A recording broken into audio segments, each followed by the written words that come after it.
থাকার কারণে আল্লাহ অলৌকিকভাবে আকাশ থেকে 2 বার বিমান ফেরত পাঠাইছে। ঘটনাটা মাত্র 2 দিন আগের, আপনারা অনেকেই পত্র পত্রিকায় দেখেছেন।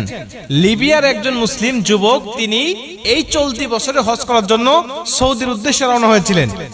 উনি যখন ইমিগ্রেশন পাস করে, বোর্ডিং পাস করে যখন তিনি চলে আসছেন বিমানে উঠবেন, সর্বশেষ যাত্রী তিনি বিমানে ওঠার জন্য, উনি যখন উঠবেন তখন সিকিউরিটি গার্ড তাকে বলছেন যে আপনার পাসপোর্ট জনিত সিকিউরিটি ইস্যু রয়েছে, এর কারণে আপনি বিমানে উঠতে পারবেন না, আপনার হজে যাওয়া হবে না।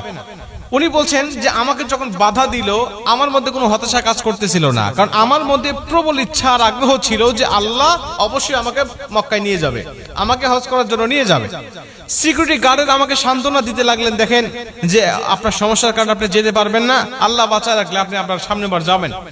তো উনি বলছেন দেখেন আমি হজ করার জন্য নিয়ত করেছি এবং বাসা থেকে বের হয়ে আসছি, নিয়ত করার দায়িত্ব আমার আর নিয়ে যাওয়ার দায়িত্ব আল্লাহ পাকের, অতএব আমি যেহেতু এখান পর্যন্ত চলে আসছি, আপনারা বিশ্বাস করেন এই বিমান যাবে না, আমাকে না নিয়ে এই বিমান যাবে না। উনি কথাটা বলতে বলতে বিমান স্টার্ট হয়ে গেছে, দরজা বন্ধ করে দিয়ে চলে গেছে।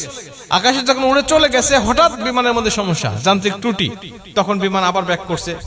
ব্যাক করার পরে তারা দরজা না খুলেই, পাইলট দরজা না খুলেই আবার এগুলো ঠিক করেছে। ঠিক করার পরে আবার বিমান উড়ে চলে গেছে।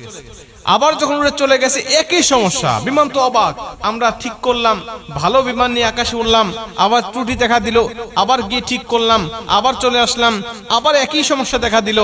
উনি বলছেন আমি দ্বিতীয়বার আল্লাহর কসম করে বলছি যে আল্লাহর কসম ওই আমের